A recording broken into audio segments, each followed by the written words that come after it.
Hello everyone, I'm back with episode 3 of the Unreal Tournament Onslaught tutorial.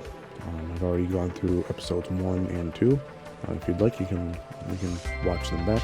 It's not required if you already kind of know how things work, of how the game works. So yeah,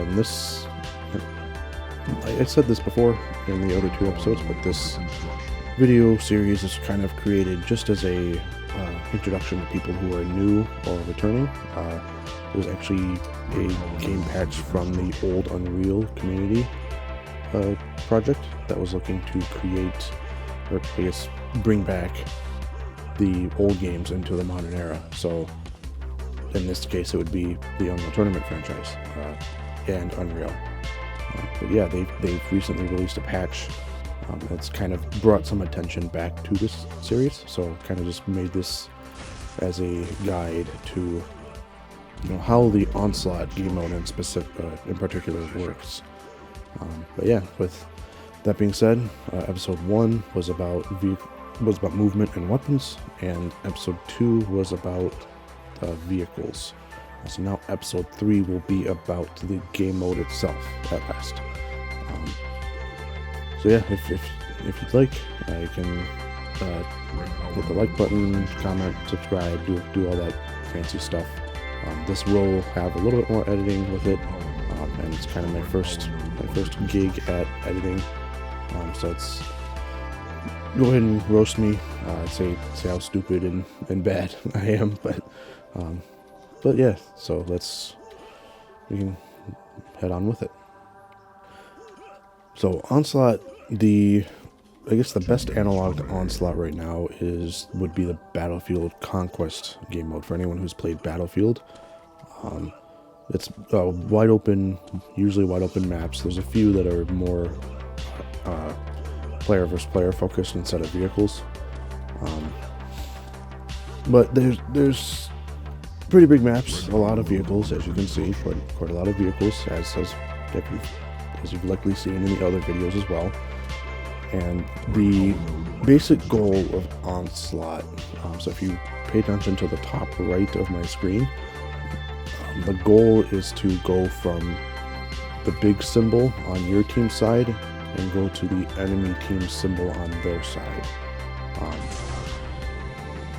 So paying attention to the minimap still, you have the 2 big symbols. These are the power cores. This is my team's side. That's what it looks like. Right now there's a shield around it that can't be damaged at all.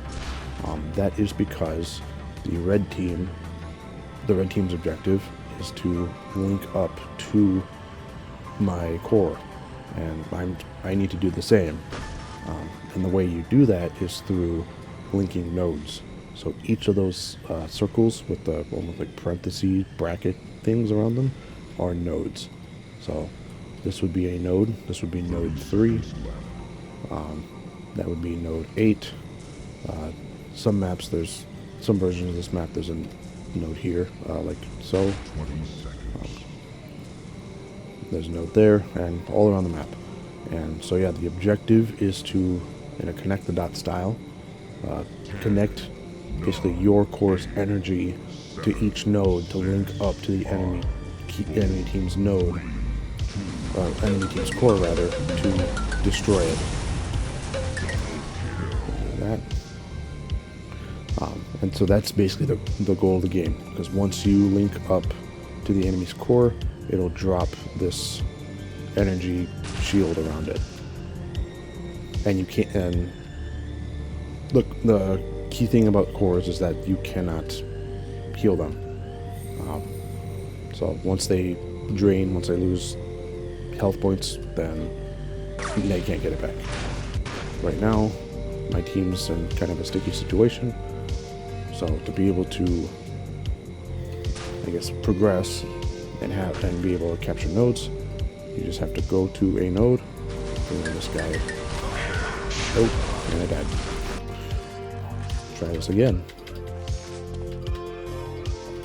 But yeah, so you just go through and you have to destroy each node, or if it's not captured, which you can tell from nodes 8 and 7 because they're white. 8 just got touched. And you can touch any node that is white or has the circle with the parentheses. So I can touch 8 right now.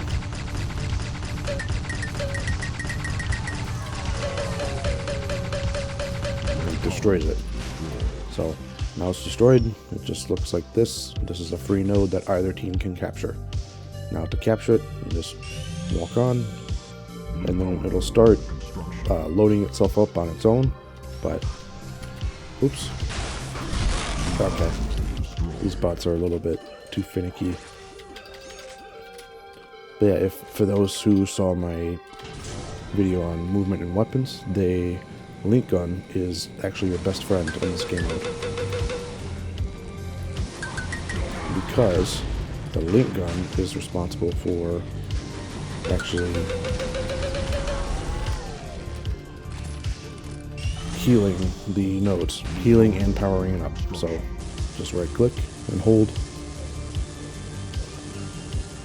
This basically speeds it up to be twice as fast, just about. So I just want to do it until the bar fills up, and then you can see from the, as you can see from the minimap, node 5 has opened up for me to capture. So I will go ahead and destroy it. Well, let me take care of this guy first.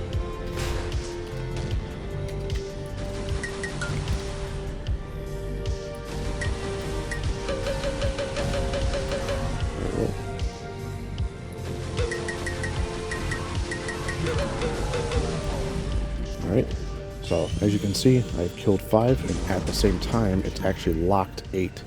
So it turned the symbol from 8 on 8 to the circle with parentheses into a lock symbol. So that means the enemy team cannot capture the node, so it's safe.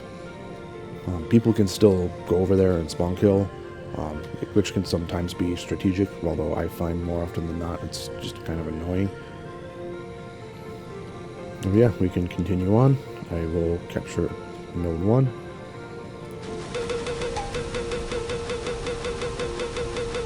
Okay, there's node 1.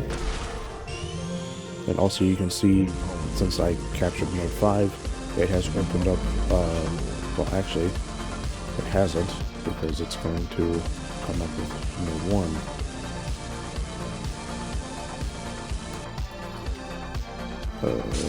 There we go. Alright, so now I will explain, I guess, the first principle, which would be flanking. So what I could do is, with this setup, I have a couple options. I can just go to 2 and start nailing it. However, what I could also do, and what's more strategically advantageous, is for me to go behind and hit a vulnerable node. Once 6 comes down, 2 gets isolated. So that would be a flank. So people can, I believe people can still spawn at 2 on the red team, but they can't keep it up. Sooner or later it will come down on its own. And then from there, I'll show what happens. From there, node 2 will eventually pop up for me as a locked node. So that's an effective way of kind of going around them and almost encircling them. Oop. Someone's here. There we go. There we go. That's node 2 up. Okay, so that's the basic idea of a flank.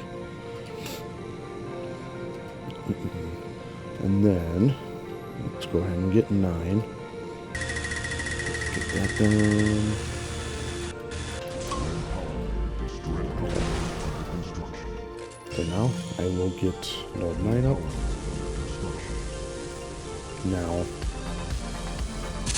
oops. Actually, go a little bit faster here. Okay.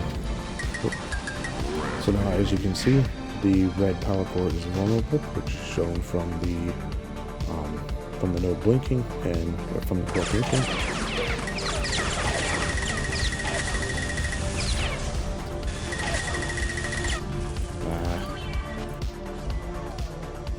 Anyways, as I was saying, they decided to destroy the node. I'm gonna get this node back up.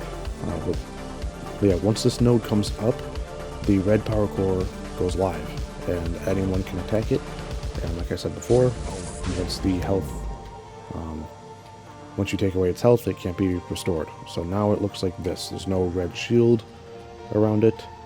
Right now it's draining just because it's overtime, which overtime happens after the clock turns 0. So yeah, shoot the core. Oop. See, now they destroyed 9, and the shield comes back up. So I gotta go back, and I gotta get the node back up. Oh boy. But anyways. Oop. Again. Yep, so once you have the entire line set up, you can destroy the enemy core. Yep, and then from there, your team gets a point.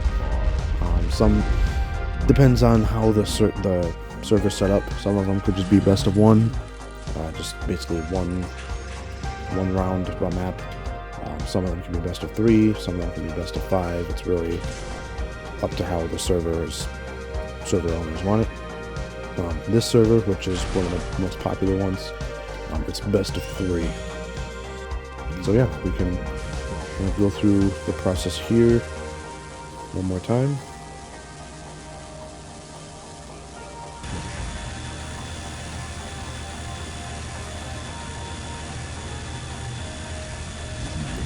Okay.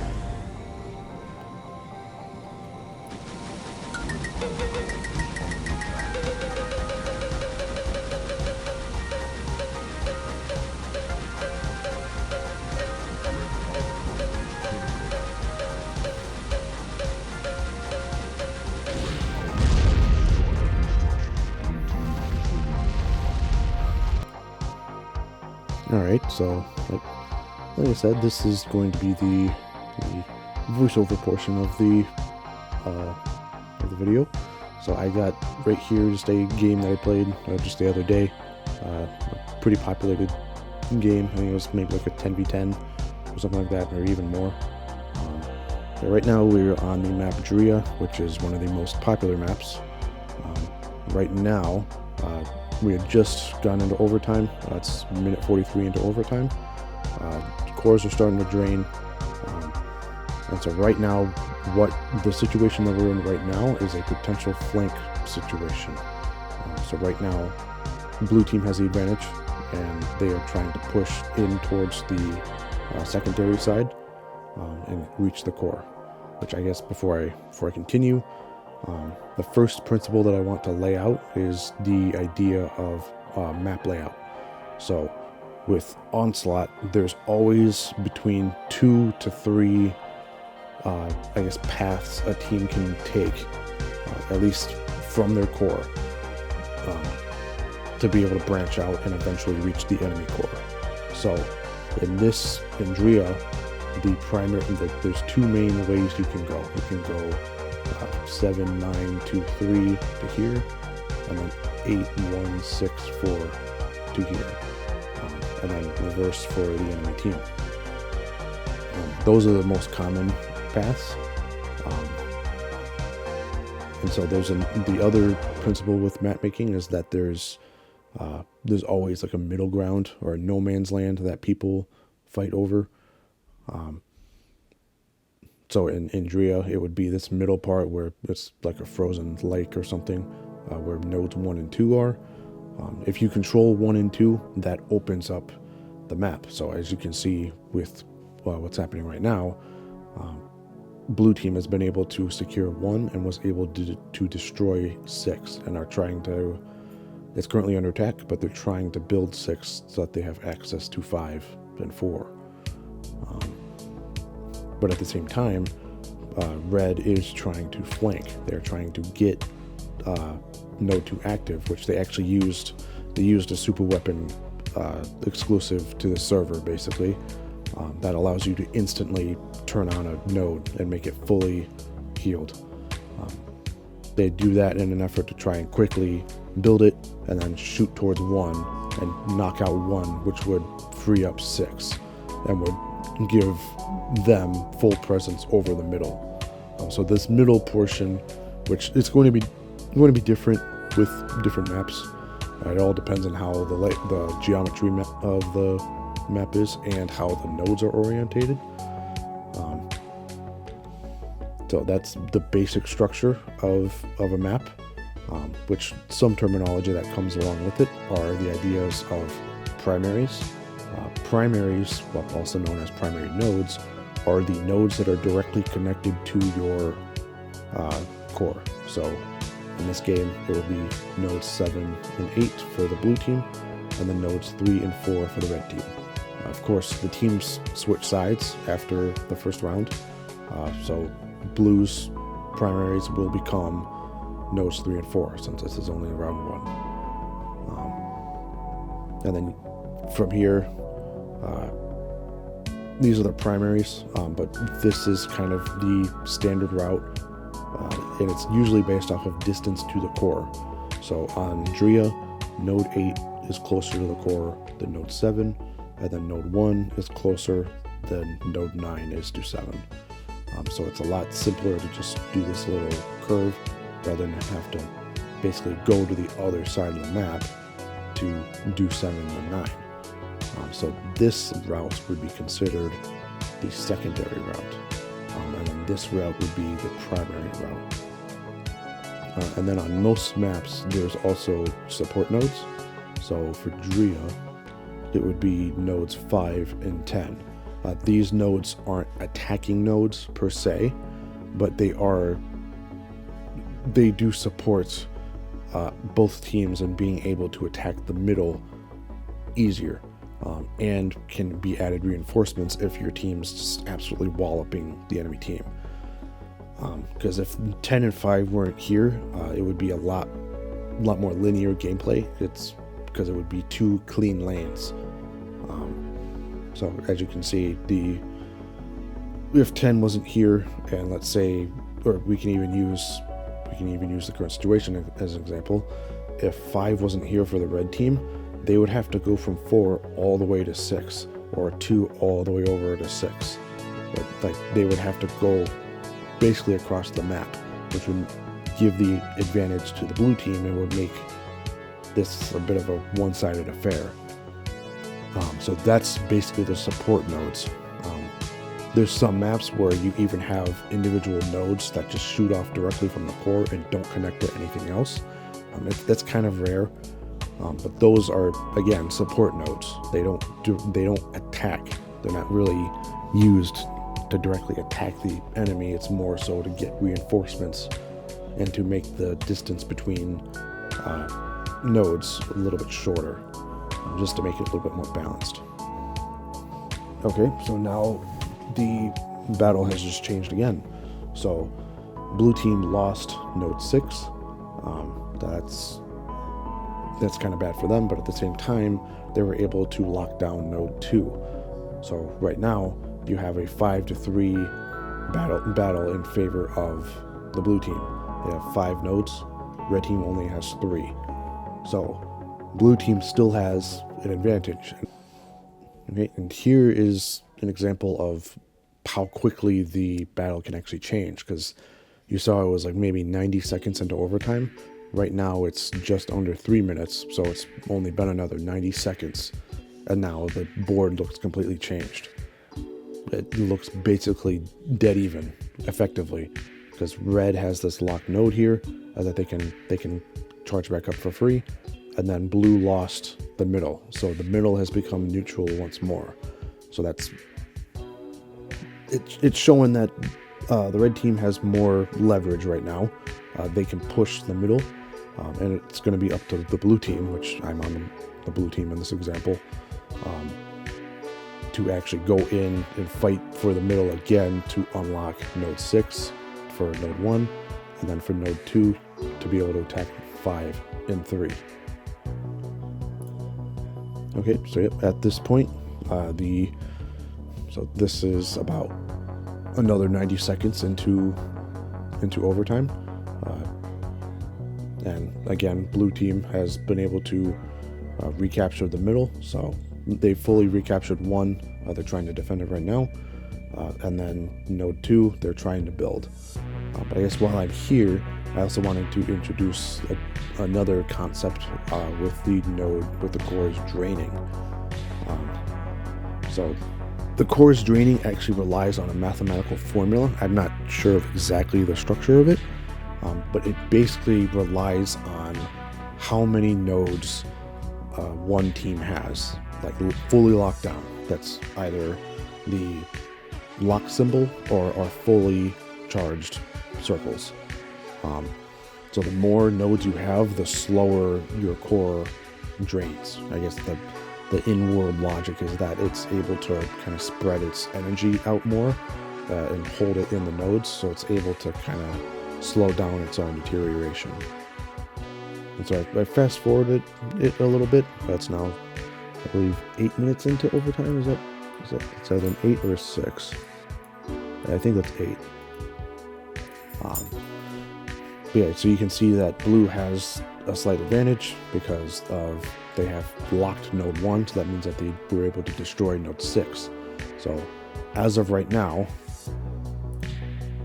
red is trying to build up 6, but currently the only nodes that are basically feeding into the formula of how fast a node core should be draining are basically all the locked nodes in this situation, since they're still trying to build 6.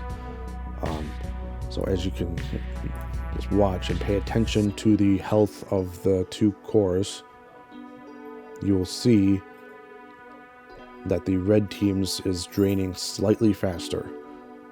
And again, that's because as of this moment right now, there's a 5-3 relationship.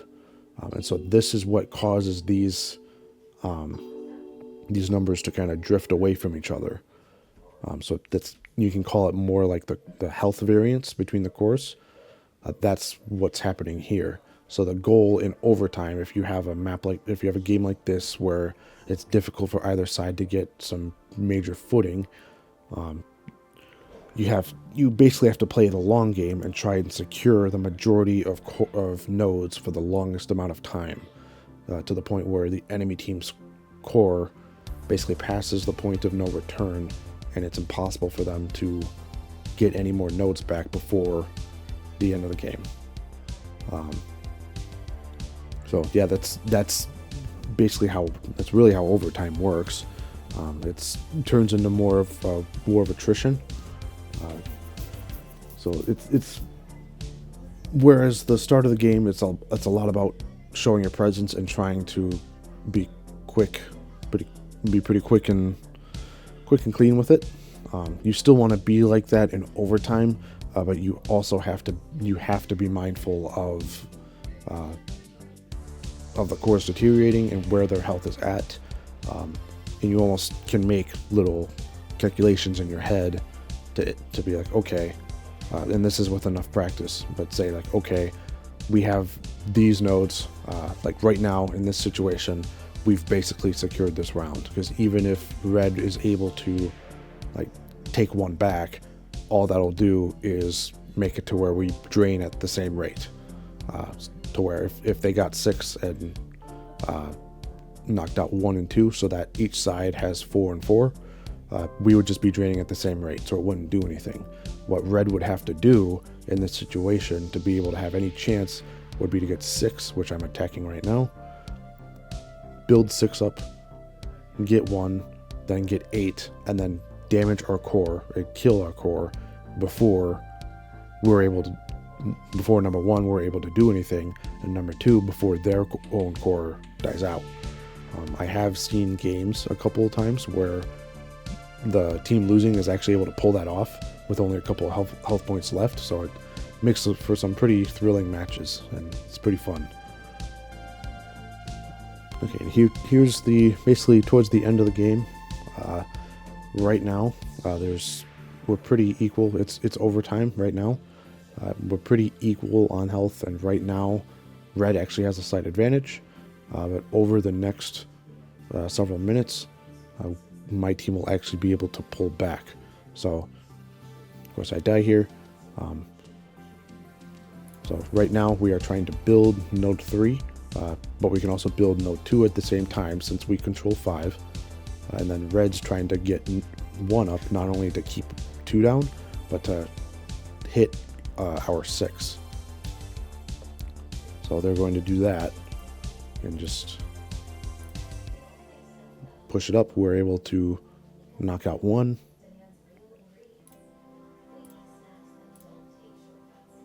They're trying to build it up again, but no worries. We're going to try and go around, and we're going to hit 9. At least try to. We do get 1 down anyways. Someone called it out on our team to get 9 down, so no one else being there, I kind of just flew in and did what I could.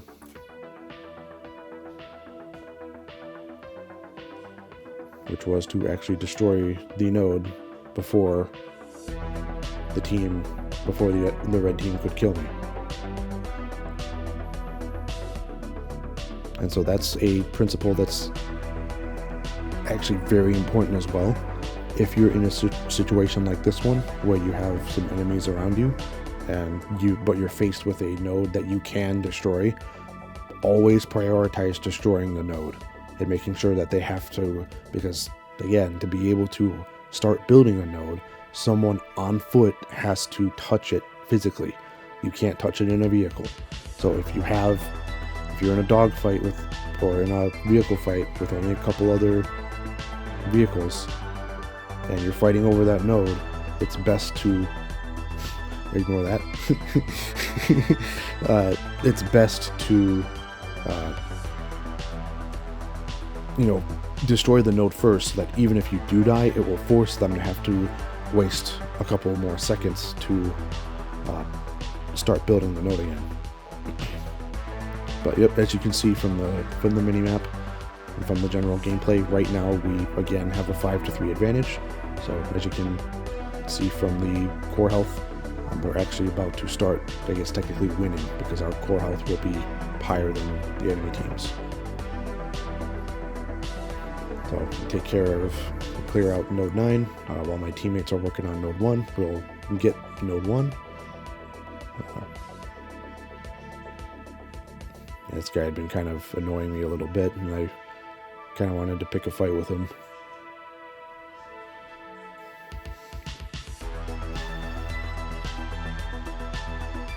I do manage to get the node down, bring it back to a 5-3.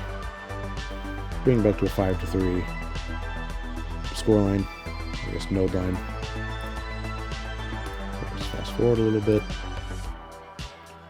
And at this point, my team has a pretty sizable lead, so the red team would have to make some serious progress pretty quickly here to have any chance at retaking the lead again. And so we just link nuked node 1, which allowed 8 and 10 to come up, and at the same time 2 also finished. So basically all 3 of the major nodes were up for at least a moment. Red's gotten 2 back. I want to try and go to 10 and knock that out, which I believe I end up doing. Yep. So at this point, the game's basically over. Specifically Andrea, if you're able to get, so let me pause it. Specifically Andrea, basically the checkmate move that your team can make, the strategy that you can take to basically put the enemy team into submission, is you take, so for my team, we take node 1 and attack nodes 8 and 10 and get both of those down. Or for the red team, they would have to get node 2 and then knock out 5 and 3. And so that would be the basically game-ending move, because once this happens, it becomes very hard for the red team to properly pushed back, because then they have to focus on 8 and 10. So this would free up node 2 massively and would increase their chances of taking node 9. So it's the allocation of resources. It's moving them across the board, because I mean, you can't have people in multiple places at the same time. So I'm just getting node 10 up, and this will open up nodes 7 and 9. So I will actually, this will be another situation of a flank. I could go to 9 and just knock that down, but it would be infinitely more valuable to my team and basically just say GG, game over, if I go and hit 7. So I'll just go to node 7, my favorite Manta. Oh, I'm gonna die. I don't recall if we end up getting 7. I don't think so. But it won't matter, because the game's already pretty much over. Yeah, someone's gonna just fly into the core and just destroy it, I believe.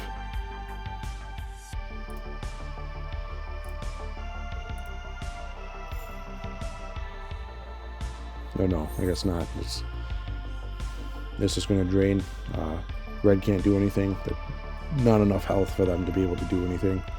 So yeah, we end up winning this map, winning this game. Yep, so that's basically how the basics of the Onslaught game mode work. I think there might be like 1 or 2 more episodes just to kind of show more of the advanced techniques you can do.